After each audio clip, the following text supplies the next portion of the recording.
Welcome back to Breakthrough Conversations. My name is Brett English, and today we're going deep with Roger Weston, who's a Reiki master who's been practicing and teaching Reiki for years. He's 80 years of age now. He just got back from Nepal after climbing the Nepalese mountains. He was a devotee of Sai Baba for many years over in India, and has a lot of profound experience and spiritual wisdom to share with us today. Brett English. I'm joined by Reiki master Roger Weston, and thank you very much for letting me do this and have a chat with you. Well, let's go. It's an interesting experience. Yeah. One of the things I found really profound about you and your teachings, and also how you got into Reiki, but how your lifestyle is now at 80 years old, traveling, climbing mountains, things of that nature. I know people in my family, once they hit 70, it's sort of a bit game over. So what are some of the secrets you have? So probably for me, there are four fundamentals to life. Our physical, our emotional, our mental, and our spiritual.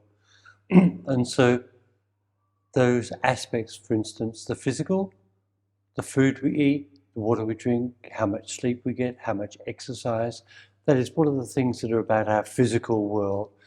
They're really important. And it's also really clear that in our modern world, a lot of the things that we do aren't really good for us. They're detrimental. The second aspect for me probably is my emotional life. I believe that as a human being, we need to have access to all of the emotions that we have, and that it's important to be able to appropriately exercise those emotions as opposed to shut down or repress them. Mentally, I think the world is a really ongoing, changing place. And in a way, the same as we have to constantly update our computers to keep them functioning, in a way, as a being, we need to be constantly updating what we're doing so we're functioning as effectively as possible. And finally, spiritually.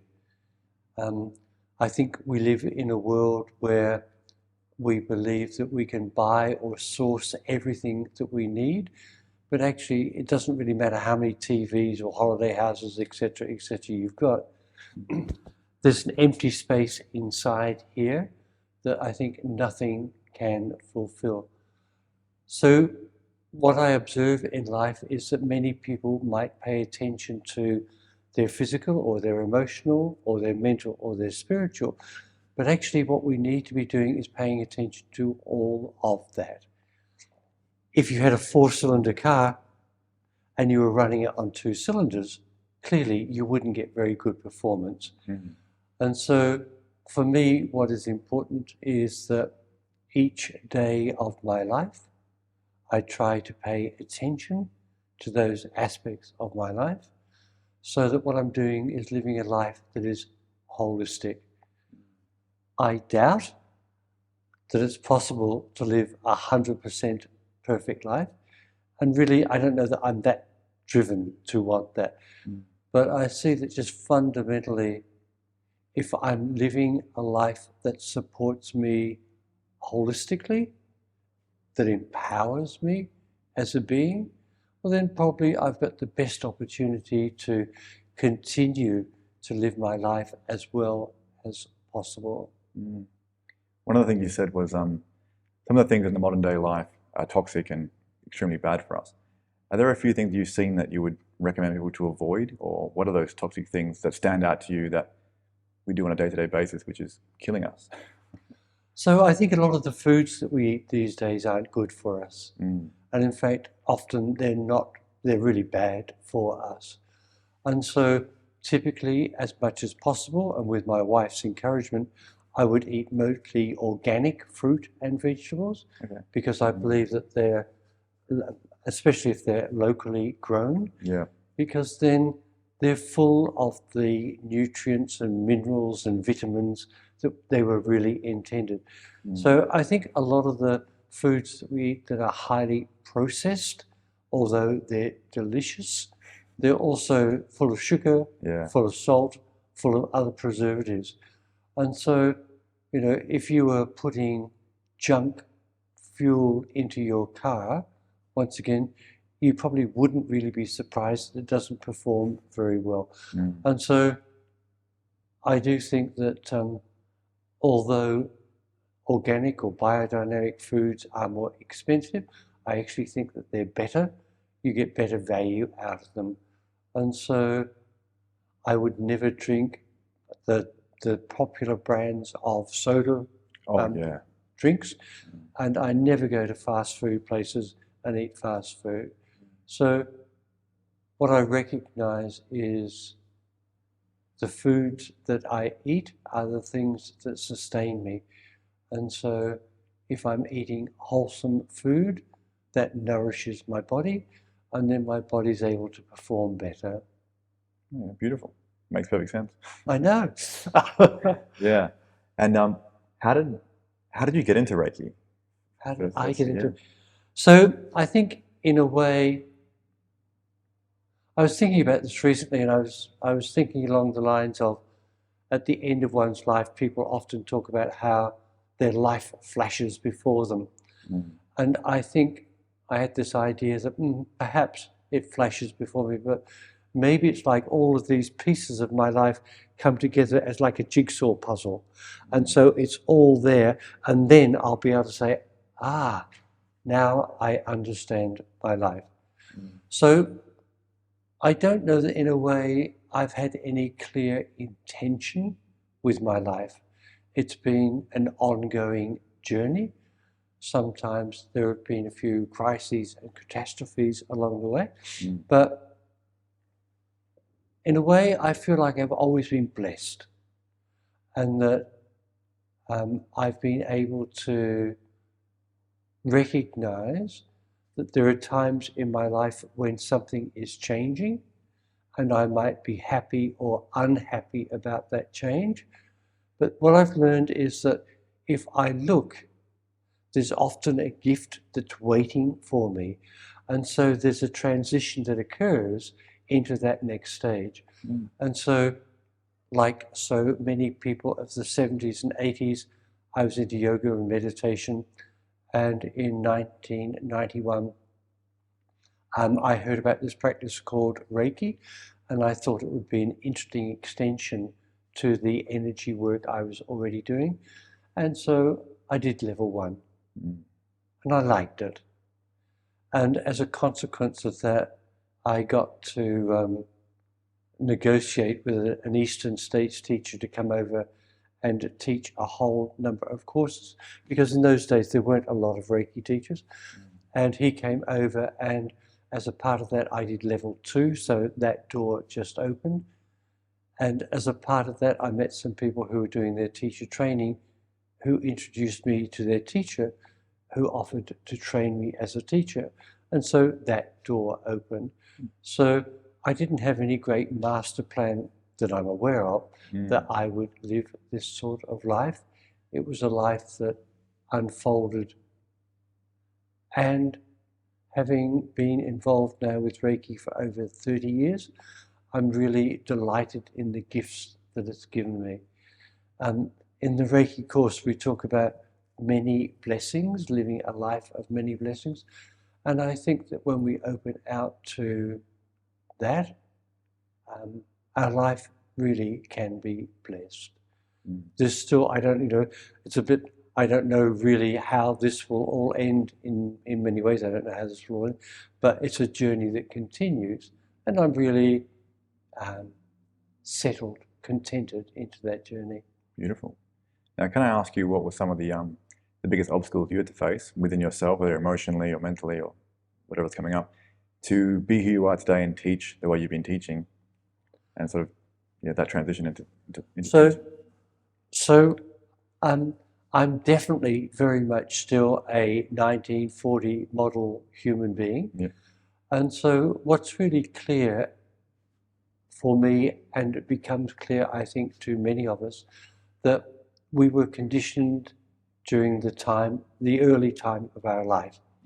And so there would be issues. I was born at the end of the Second World War in England, so food was a scarcity. It was also a threatening time. My father, I didn't meet him until I was 4 years old. He'd been in the army for all of that time. And so there are things within my personal construction that were embedded in me at that time, which were the best adjustment that I could make to those circumstances. But in the same way as if you've got a computer program or software that's out of date, you can keep running it, but actually it doesn't work for you. And so there have been a number of issues around food and probably being a loving and compassionate being, which have really challenged me in my later life as I've become aware of the need to review those. In that sense, my wife has been really useful as a naturopath. She's really helped me to eat really good food. And she's also, as a Scorpio, encouraged me to express my feelings. And so this is just an ongoing journey, really. And that behind every great man is a great woman. A great woman, I suppose. Well, possibly, yeah. Yeah. Let me say that. Yeah, for the record, yes, definitely. Let me say that. Yeah, beautiful. What exactly is Reiki, and how would you summarize it to someone who knows nothing about it or who has preconceived notions that aren't really true, like myself before learning?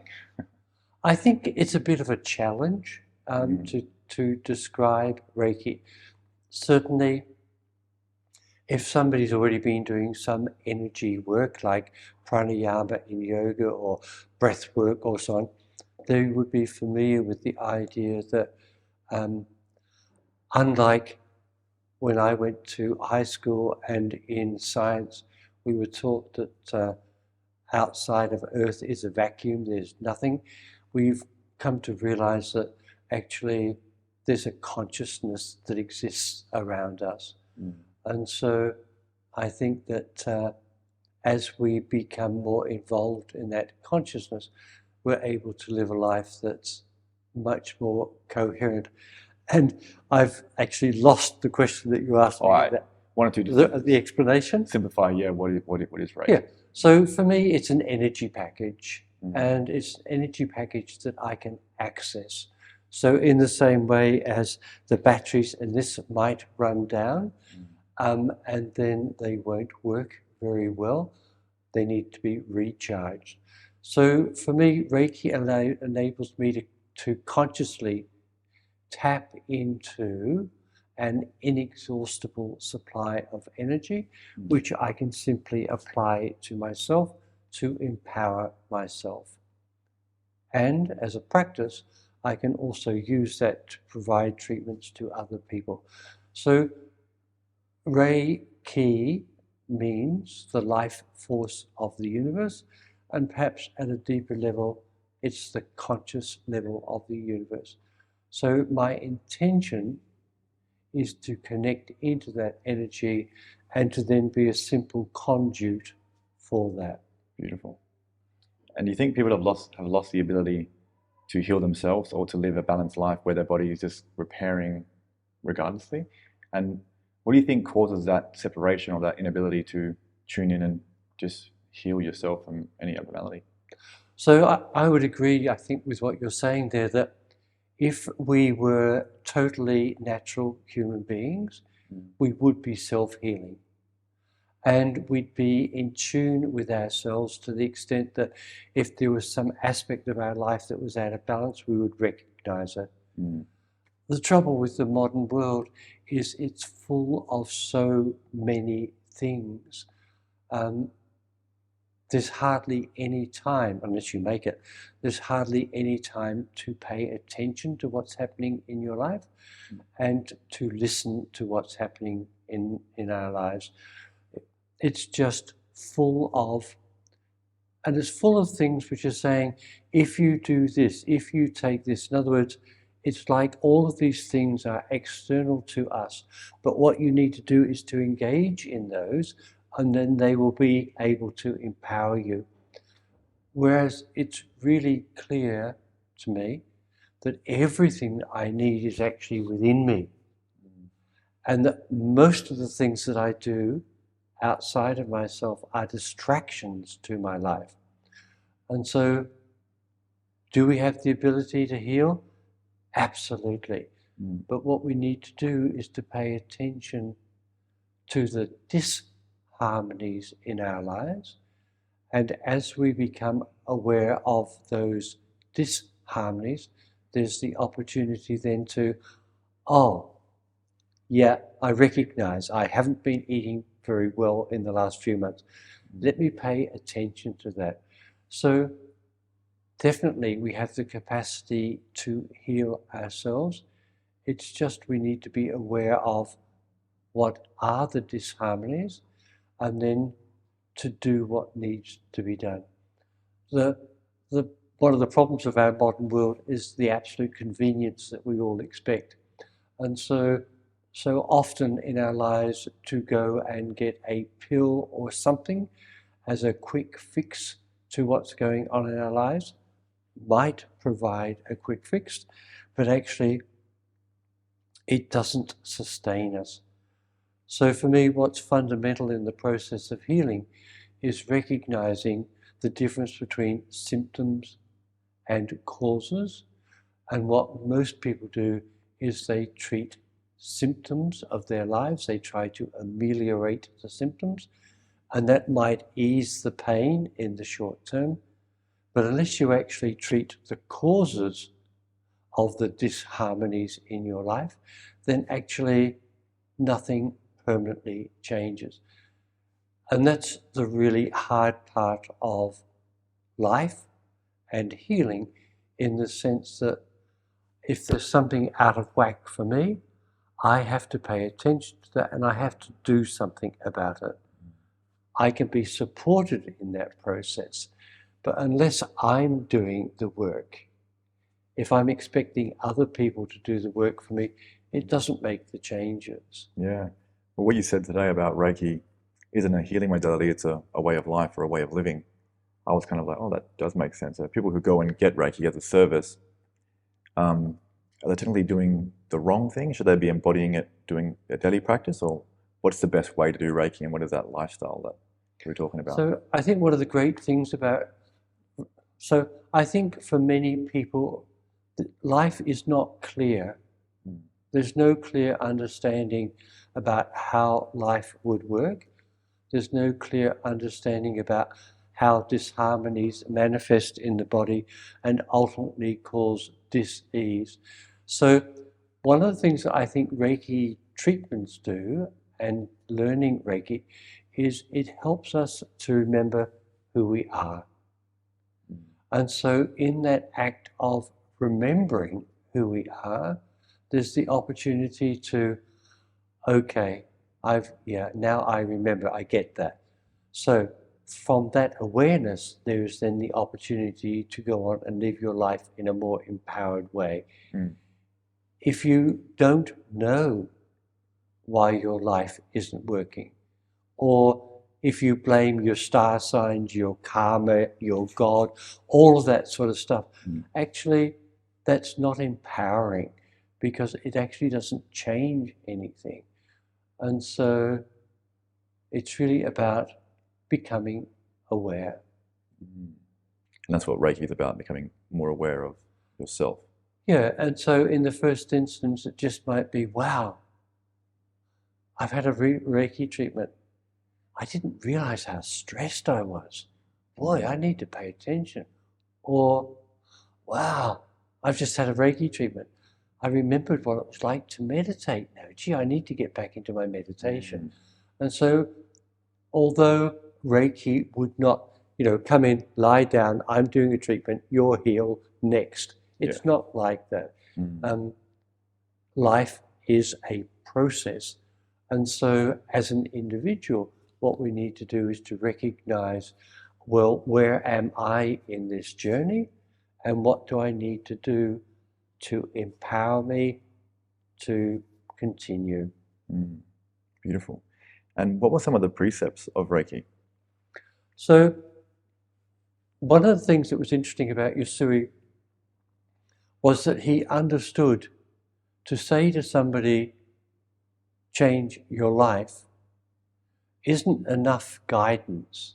And so he employed some precepts that were probably a much earlier Buddhist teaching. And sorry, Yusui was the founder of Reiki? Yeah. So Yusui was the person who discovered the practice and put it together. And so what he realized was that having the energy is a good thing, but living a life that is coherent, that supports good health and wellness, and also supports empowerment. A part of the precepts is to live a life of many blessings. And I think that as we begin to understand life and how it works, and then we add energy to that, we can actually create a life that really supports us. And so the precepts were fundamentally codes of conduct which help us to create a good life. And I think it's pretty clear that if we look at modern life, there's very little moral precepts that's taught in typical daily life.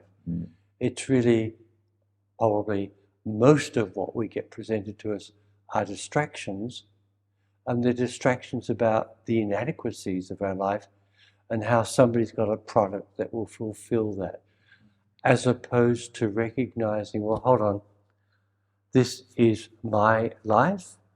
If I find that, for instance, one of the precepts is do not anger, if I find that I'm in a really stressful relationship, if I find I'm in a work situation that I hate, if I find, then whatever it is that I find, I need to look at that and then to address that.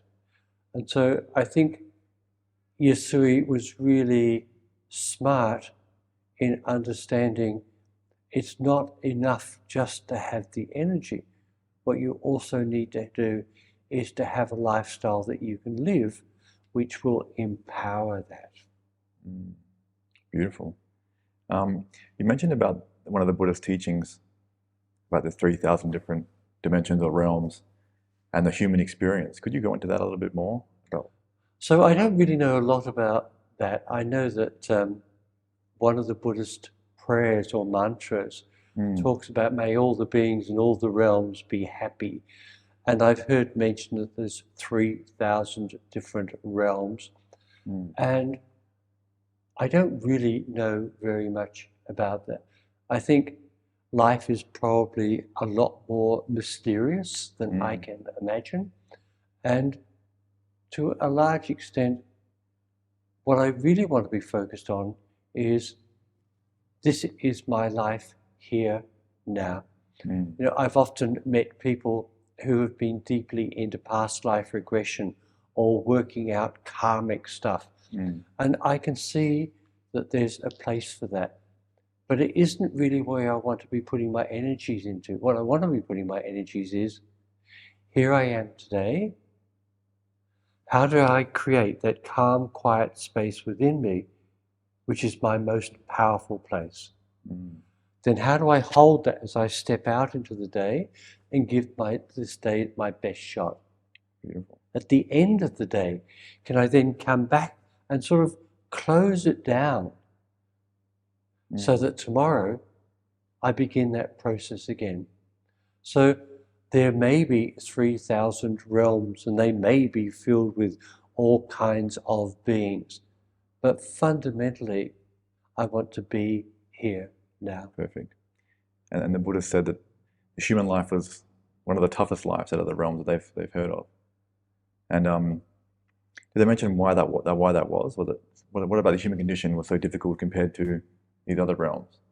Well, I think that what I've heard described is that the human incarnation is so difficult because we've got a body which is just absolutely open to experience and sensation and so on. And so we are constantly wanting to fulfill some sensations or other. And often, if I look at our modern world and the social media, what I see is that we just become so immersed in inane distraction that we totally lose the reason for why we're here. We're spirit in human form. And so the challenge for us, I mean, how do you describe to someone the joy, the agony, the ecstasy of love.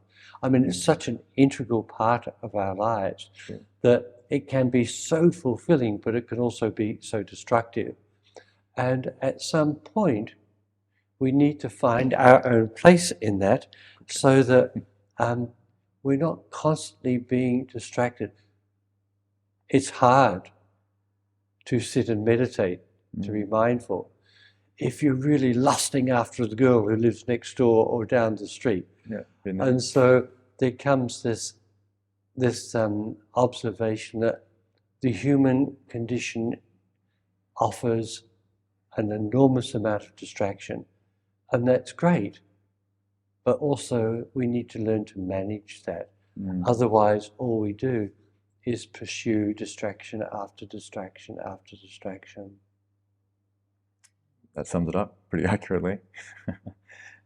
Why is it so important to keep the traditions of Reiki as they were and not start to bend and manipulate them or make them our own and then teach that? So I've got a dog, and when I take my dog for a walk, one of the first things he wants to do is to pee on every post that every other dog has peed on. In other words, he's marking his territory. Yeah.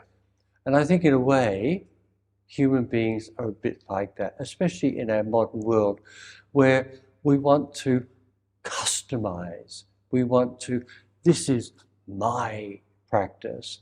And so, I don't know whether you've ever stood at a coffee bar and you've listened to somebody ordering their coffee, and they've got about 15 different specifications for their coffee. Oh, yeah.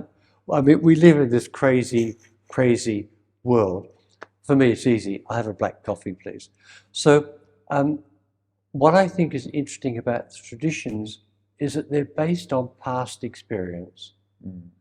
I don't need to learn to reinvent everything. Reiki has just celebrated over 100 years of practice. So within that, there's not only all of the experience of the teacher, but there's also all of the experiences of the subsequent teachers and the subsequent students. And so this information ends up building into being a tradition. Now, perhaps like any tradition, there are times when it needs to be tweaked. But because we live in such an egocentric world, so obsessed with me, me, and me, it's really easy in a practice as simple as Reiki to want to change it, to make it more exciting, more fulfilling, more of everything. Yeah.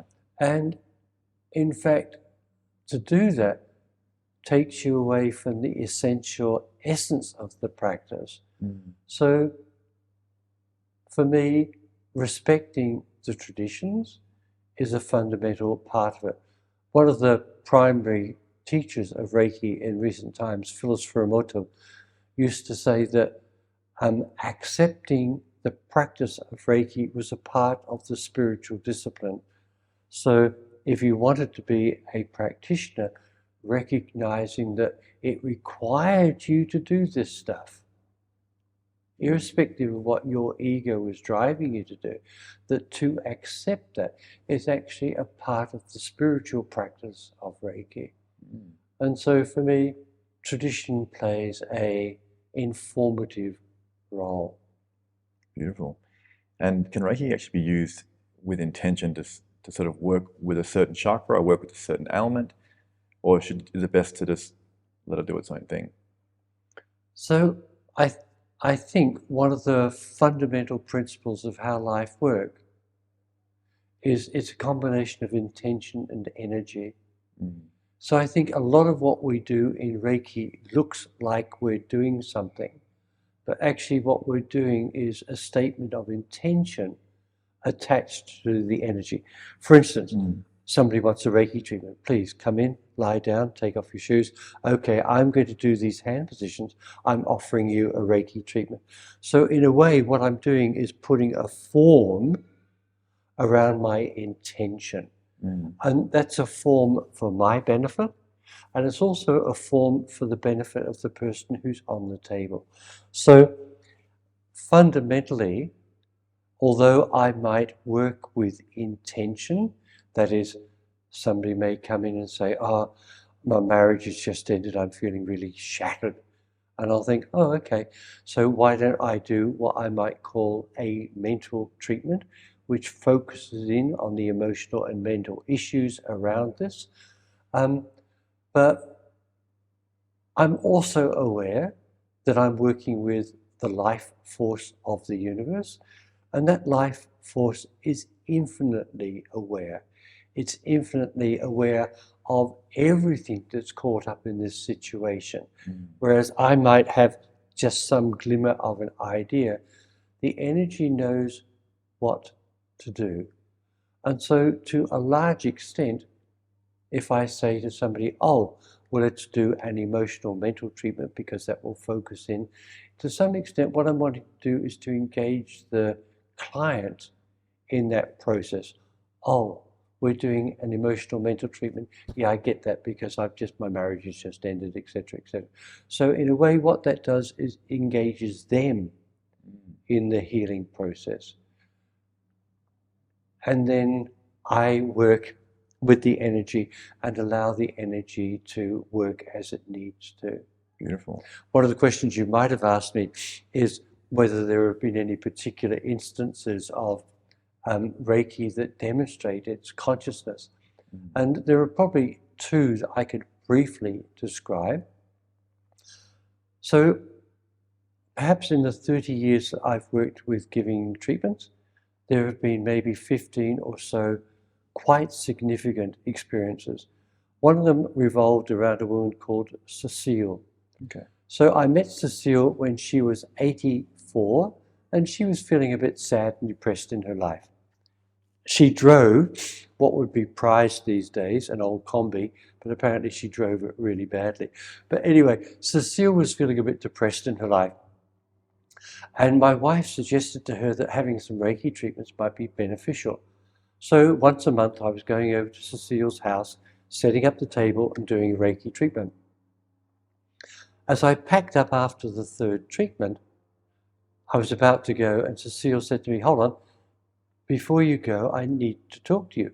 I said, oh, why is that? She said, well, in the last 2 months since we've started doing these Reiki treatments, I've just been crying non-stop.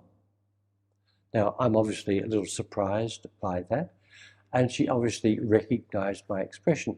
And she said, no, it's okay. She said, I realized what's been going on. She said, 40 years earlier, her husband was dying.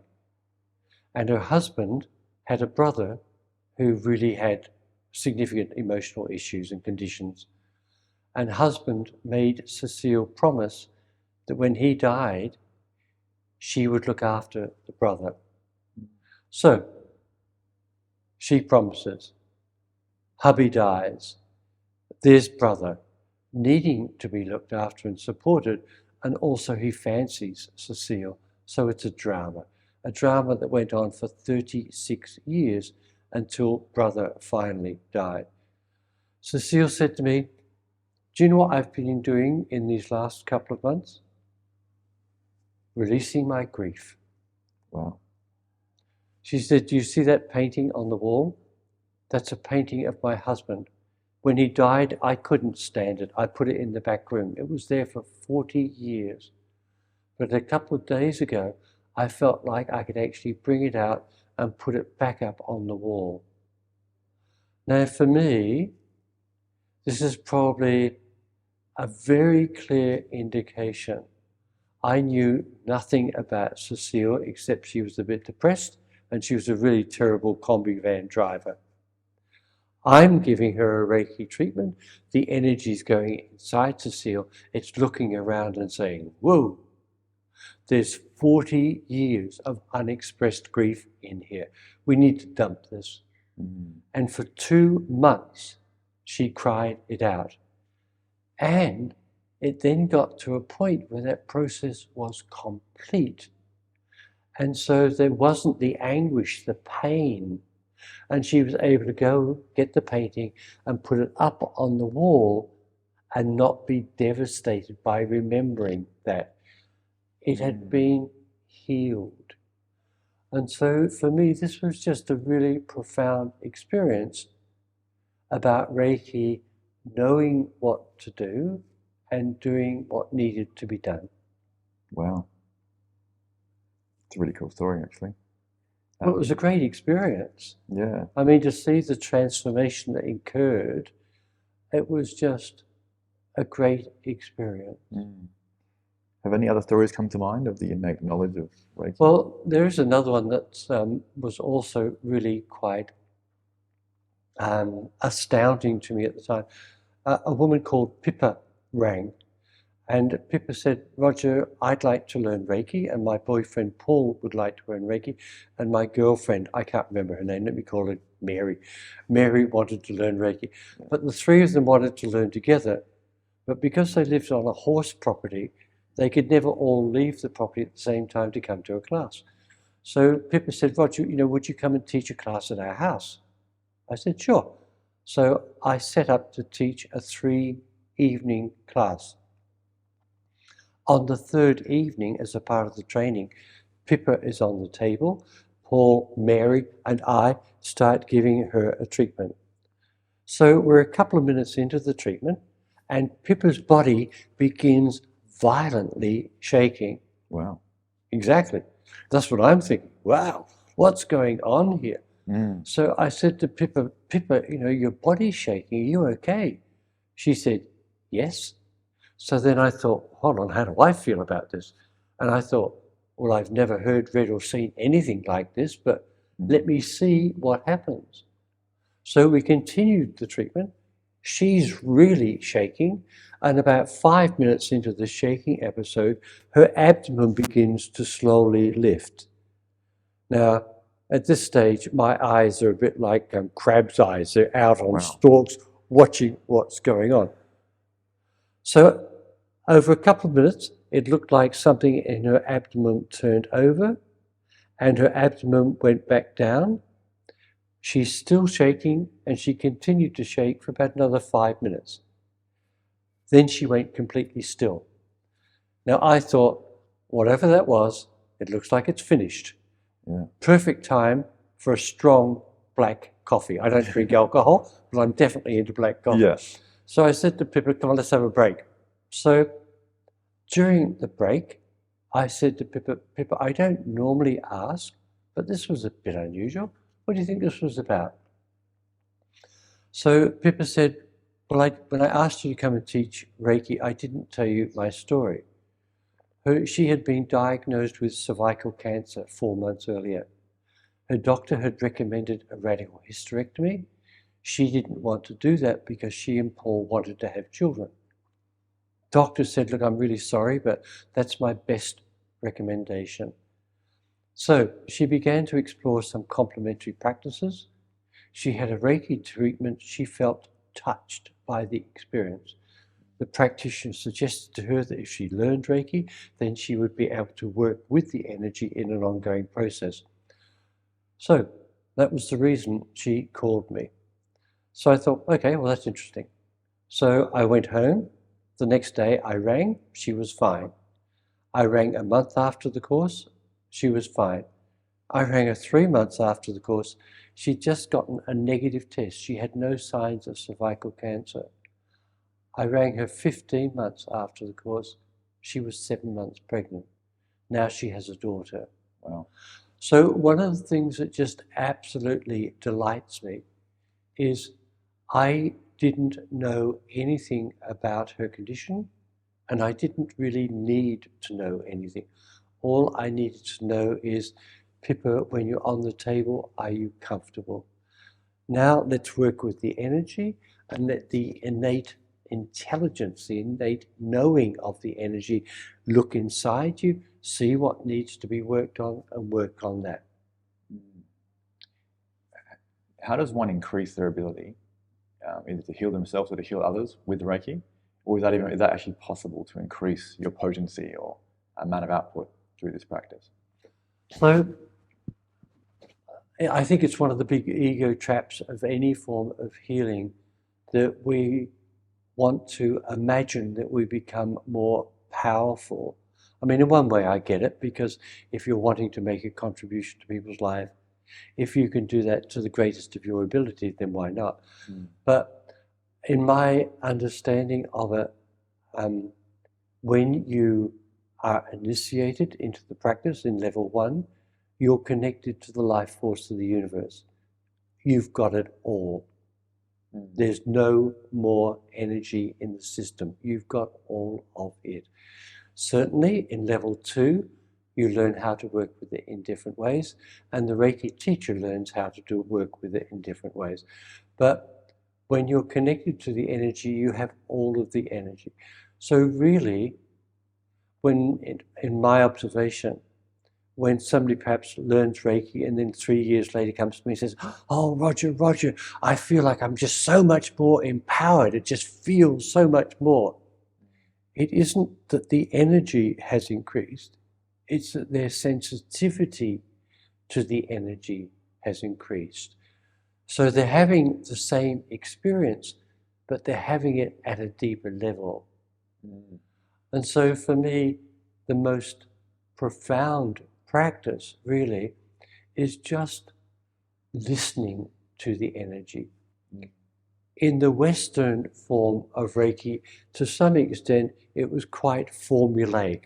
Put your hands here, put your hands here, put your hands here, and the energy will work as it needs to. In the Japanese form of the practice, the practitioner pays a lot more attention to the experience in their hands. What they're feeling is information. It informs the treatment. So in that way, I think it's possible to work in a more empowered way, but fundamentally, when you're connected to the energy, you have all of it. You just have to use it. Yeah. And so in terms of self-healing or working with others, the story is exactly the same. I work with the energy works with me. Beautiful. You mentioned as well, prior to 1945, Reiki was mainstream in medicine practice, and afterwards they canned it. What were the reasonings behind that, and how did that happen so abruptly? So I think in Japan, prior to the Second World War, as with so many cultures, there were natural therapies. And Reiki, which began to be taught really in 1926, was a practice that really appealed to the Japanese. I think they were quite sensitive to energy practices. And so it quickly spread. And Yasui, who was the founder of the practice, taught teachers and practitioners, and they taught teachers and practitioners. And so within a reasonably short period of time, there were a lot of people who were engaged in Reiki practice, either providing treatments or teaching. And so at the end of the Second World War, when the Americans really provided everything, when they took over in Japan, to re-establish order, etc., etc., one of the things that they brought with them was the all-American Western medicine and pharmaceutical products.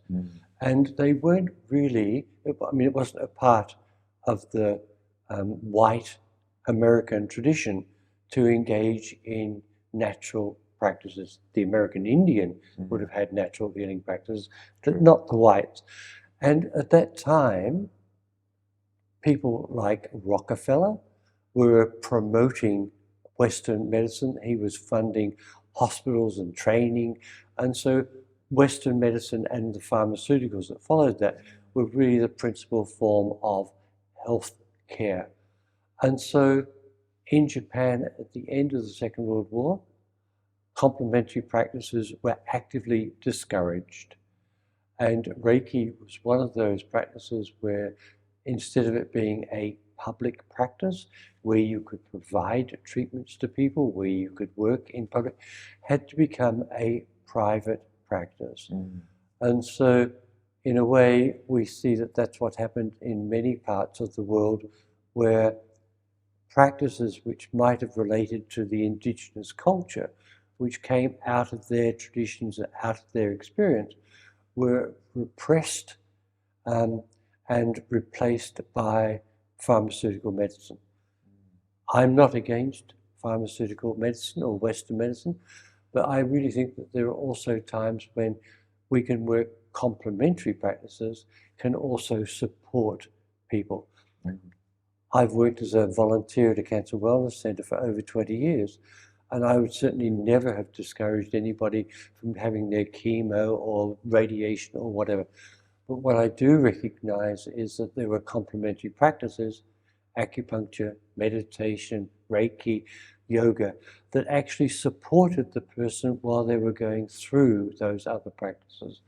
So I would hope that there would come a time when we will be able to work in a more holistic way, where we look at the whole person and, okay, we can do this and we can do this and we can do this, and let's create this holistic package. Can I throw a curveball question at you? Probably. Because you've been around for a while, you probably would have seen a lot of stuff in your time. Why do you think the reason is us human beings are constantly at war, always getting sick, mental health crisis, and bringing each other down, that it seems, and so much hatred? Where does that stem from, and what can we really do about it? So I think there comes a point in our life where we can make a conscious choice.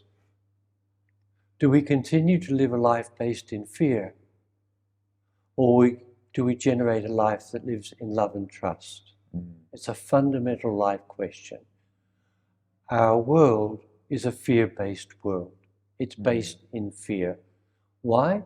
Because then you can control, you can manipulate, you can sell people products, you can threaten them that the clothes they're wearing are old-fashioned, they need to update. It's like everything in our modern society, so much in our modern society is about creating fear, inadequacy. And when we get that, when we understand that, and then when we understand, well, hold on, to live in fear is one possibility, but what if I chose to live in love and trust? The world is the same, but how you live in that world is different. Now, I'm not so starry-eyed. I mean, I think there's a great Muslim teaching, trust in God, but tie up your camel at night.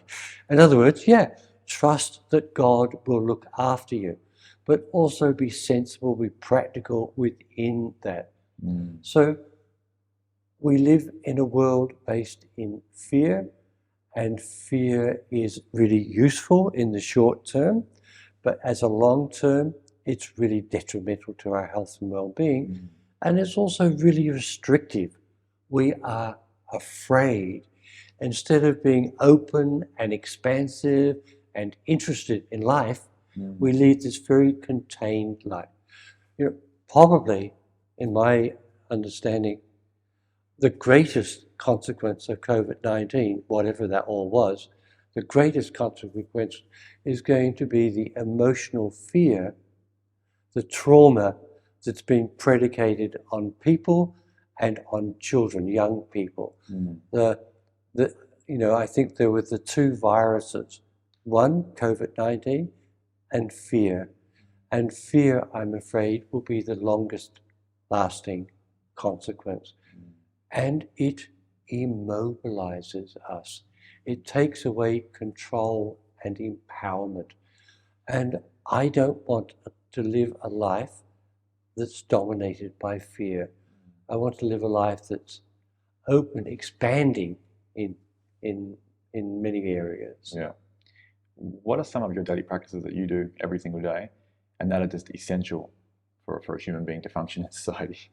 Well, I think, so certainly, typically I would wake up in the morning and I will meditate, and I'll do some second-degree Reiki 2 sending practices, and I will also do any creative visualizations or manifestation processes that I'm involved in.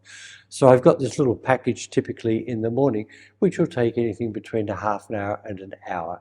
Okay.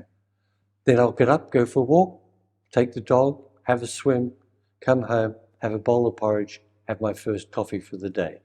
So really what I'm wanting to do is to create that really great start to my day. And meditation is a fundamental part to that. One of the things that's really clear is that people have an attention span of probably I don't know, it used to be seconds, it's probably milliseconds these days. And so, in a way, then when some issue arises and you need to bring the power of your mind to that, if your mind is not disciplined, you're quickly distracted. And so you might have the intention, oh yes, I'm going to do this, I'm really going to do this. But then after a couple of minutes, you're distracted and you don't do it. So for me, the power of meditation is it helps to train my mind. In India, they talk about the monkey mind, the mind that's bouncing around all over the place. And really, what we want to be able to do is to bring our mind into sharp focus. I think I mentioned earlier, intention plus energy is one of my fundamental observations about how life works. So, if I can't maintain my intention, the energy is wasted. Whereas if I have a clear envisaging of my intention, and I can hold that because my mind is not distracted by other things that are going on around me, then it's possible for me to empower that to the greatest extent possible. Beautiful. What do you think is really happening when people are sitting down and manifesting, and whether you're making a scrapbook or you're visualizing whatever? Is it that we're creating that reality, or we're bringing it towards us, or what's really happening there in that process? So one of the things that people used to talk about in the 70s and 80s was the co-creation, that you are the co-creator of your reality. So on the one hand, I think all of these sorts of aids which help us to focus our intention are useful. The trick is to be able to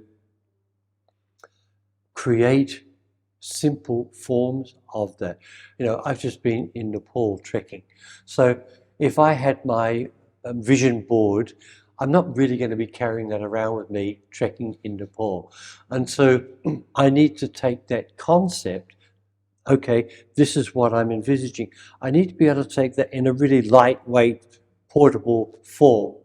And so to some extent, to have these external representations is useful in the beginning, but at some point we need to begin to understand what we're doing and be able to internalize that.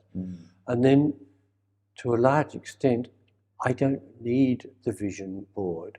I'm clear about what my intention is.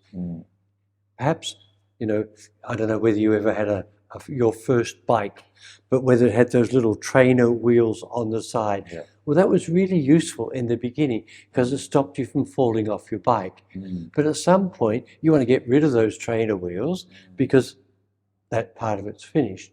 And so the trainer wheels were useful, they served a purpose, but then there came a point where you actually had to put them aside.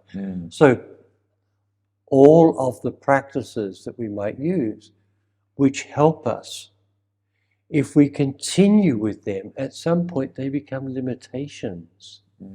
If I still wanted to have the trainer wheels on my bike, how am I going to be able to do the crazy things that kids do on bikes? You can't do it. Yeah. And so actually it would restrict me. So the wheels were useful up to a point. Some of the practices are useful up to a point. But at some point we have to recognize the essence of the practice and be able to work with that. Well, what are the keys to be able to actualize that manifestation or that vision?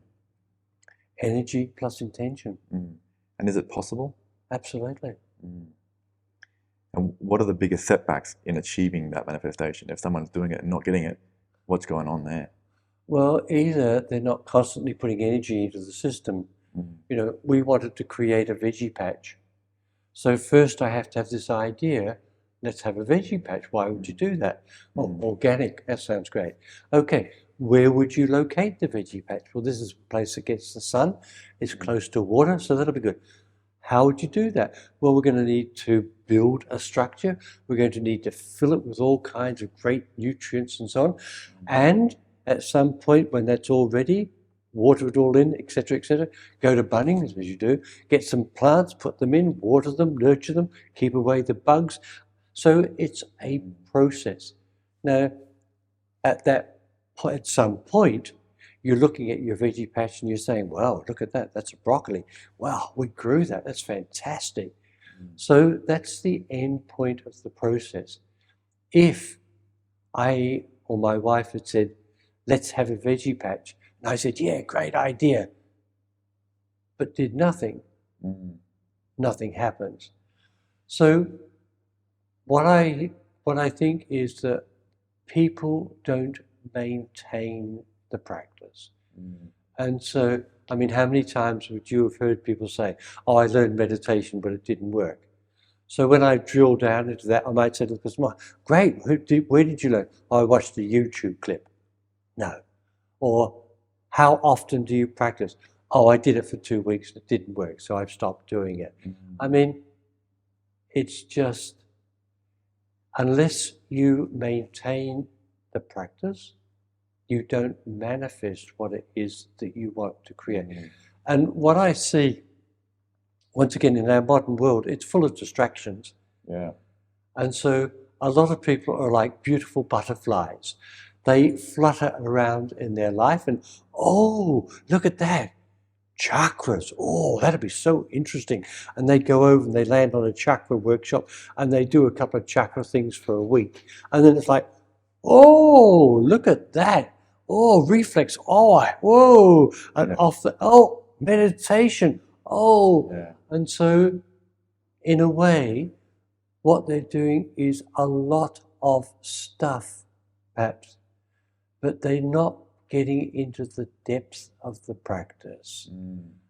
And I think at some point in our lives, we need to work out what works for me in my life situation, what works for me.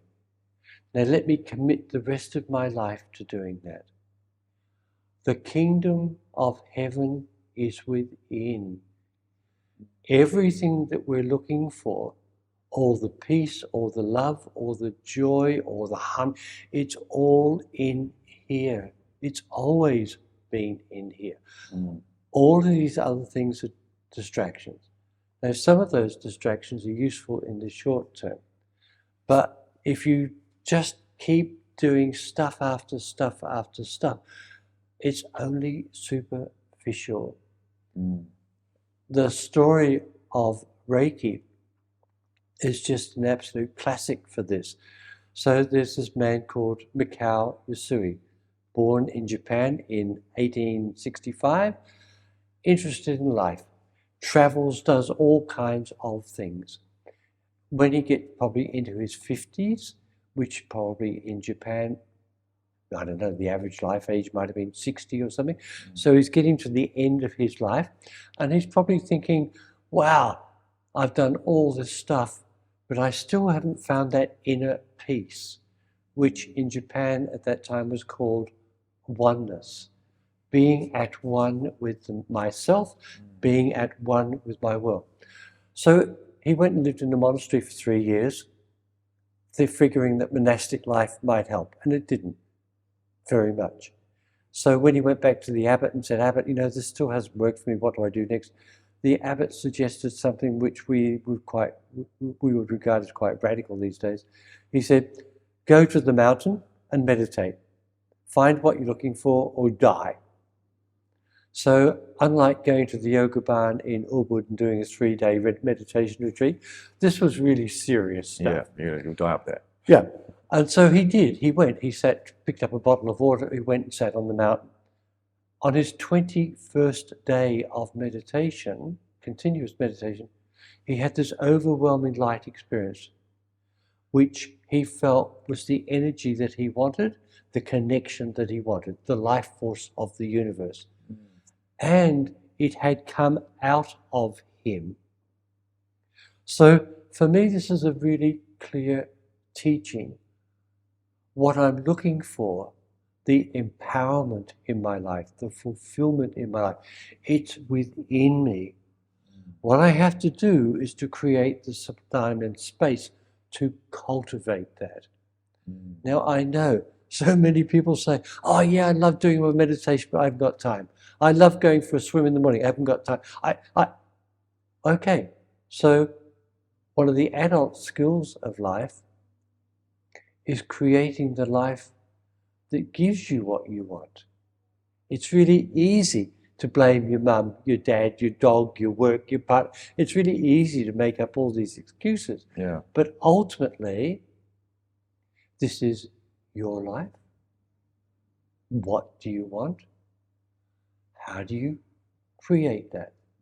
That's what empowered people do. That's true. But I remember you saying to me earlier, like, what you believe you create. Yep. And it's very difficult to change that belief system, but I guess it's the first step is putting that practice and slowly tweaking yourself until you do believe, and then it starts to manifest. Absolutely. And one of the things that's really clear is as soon as somebody says, oh, gee, it's so hard for me to change my practices, what are they putting their energy into? They're putting their energy into maintaining how difficult it is to change their life. You know, it's really, in a way, I don't think life's very complicated. I think life is actually really, really simple. Yeah. We make it really complicated. But at some point we recognize everything I say, everything I think, everything I do has consequences. So why not make good choices? If I'm thinking, oh, gee, this is going to be so hard. Oh, gee, I've never been able to deal with this. Oh, gee, I always fail in these things. Well, that's what I'm manifesting. That's what I'm creating. That's the storyline I'm writing. What I need to be able to do is to step back from that and say, you know, I've had a lot of trouble with this in the past. But from here on, I'm going to create what I want. That's what empowered people do. They create what they want. Others whinge. Good point. Very good point. It's one of my battles at the moment is living a life on purpose and design, creating exactly what I want, and also allowing life to unfold at the same time. Yes, that's a tough one for me at this point. But it's almost like I got to just set an intention, create it, let go of the attachments, and just see what comes into my field, if that makes sense. But, absolutely. Yeah. And I think in the beginning that can be quite scary because it's uncertain territory. But as we see, life supports us through this, that then gives us the courage to take the next step when that's presented. Because I think it's fundamentally to the process. You need to put out what you want, but then you also have to be open to something that you would not expect, because your current conditioning typically gets you to recognize what you currently recognize.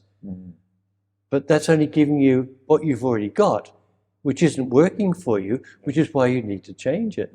So when you put out, you also then have to step back and, oh, well, that's really interesting that you should mention that. I've never thought of that. To recognize when the universe presents you with something that you would not have previously thought about, because that's the new opportunity. So I would encourage you to trust in the process. Beautiful. I'm going to have a quick look through these questions here, make sure I get them all. And this is going to be edited as well, so remove these little parts out.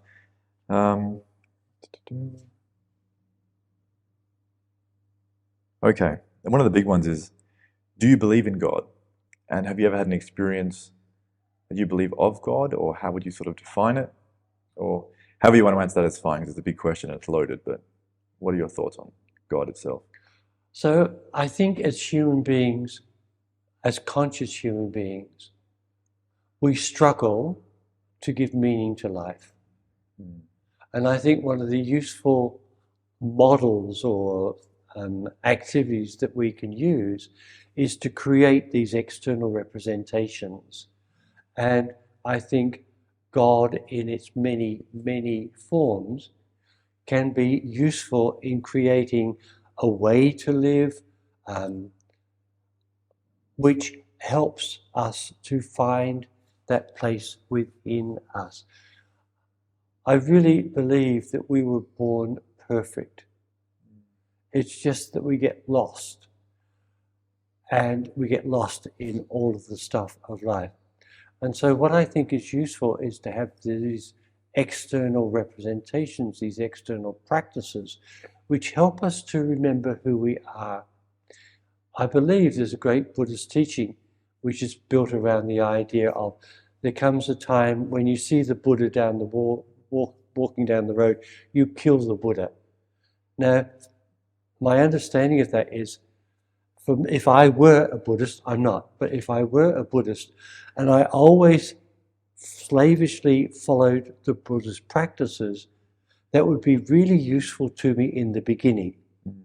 But a bit like having trainer wheels on my bike, at some point I need to recognize the essence of what is happening and be able to embody that in myself.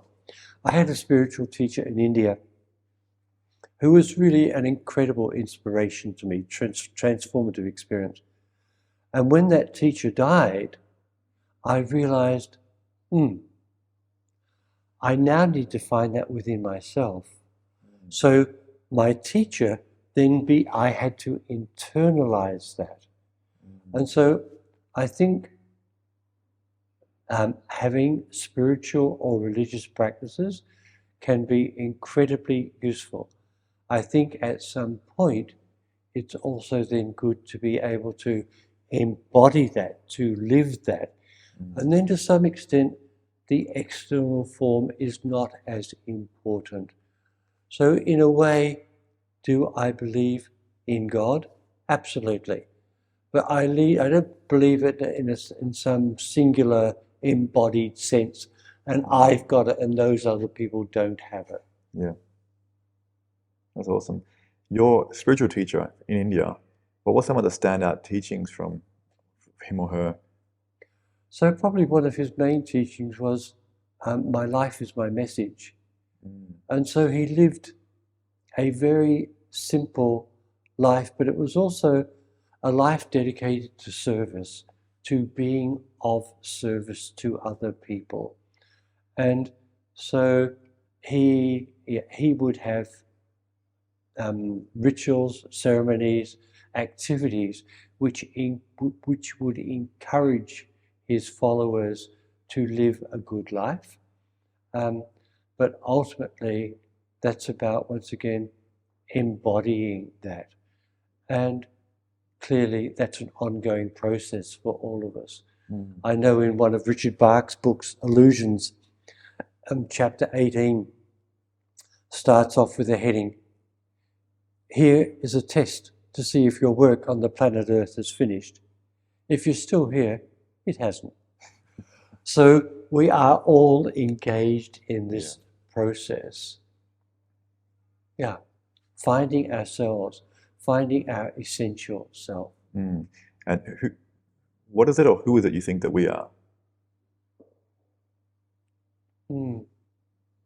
I think probably 30 or 40 years ago, I was a lot more certain about a lot more things in life.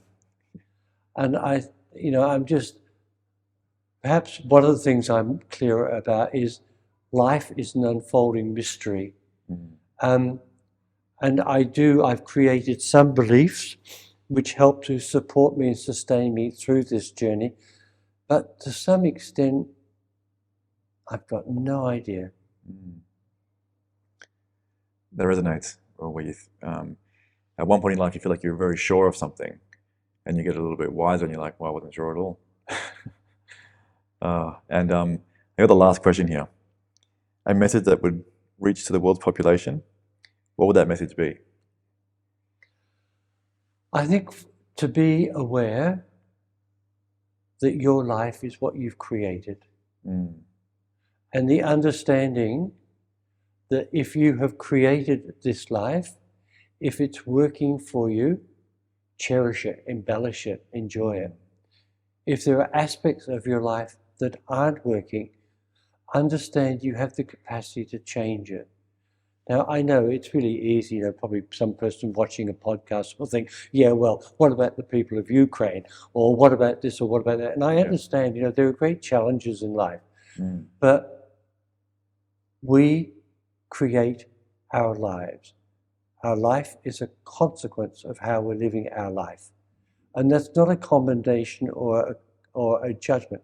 It's an opportunity, because when we see that, we realize, well, if I got myself to this position, I also have the capacity to get myself out of that position. And it isn't necessarily easy, but that's the challenge of life. As we become aware of what we need to work on, we can work on it. As we work through these things, we literally, we literally lighten up. And perhaps at some point, we become the spirit in human form that we really are, not the spirit in human form encumbered with all the baggage that we've accumulated. That was very beautifully said. Was there any final statements you wanted to make in regards to Reiki, important things surrounding Reiki or the practice, or anything that I may have missed in regards to Reiki itself? Probably if there were people who were interested in having Reiki treatment, I would recommend looking around for one of the associations and finding one of their referral practitioners, because then you can expect to get a professional treatment. And if you're interested to learn Reiki for yourself, then to do the same sort of thing, look around through the associations and find one of their referral teachers. Definitely, under no circumstances, do online training, because although I understand, especially in the last couple of years, that might seem like really convenient, what's really clear is you might get some information, but you don't get the empowerment that comes from sitting in a class. So I would definitely recommend, I've been doing Reiki for 30 years. If I thought there was a more empowering way to work in my life, I'd be doing it. I want to live the most empowered life I can. So if I thought there were better ways to work, I'd be doing it. I recognize that Reiki actually gives me everything that I need. All I need to do is to work with the energy and allow the energy to work with me. Beautiful. We'll end it there. Thank you Well, very much. thank you. It was incredible, yeah.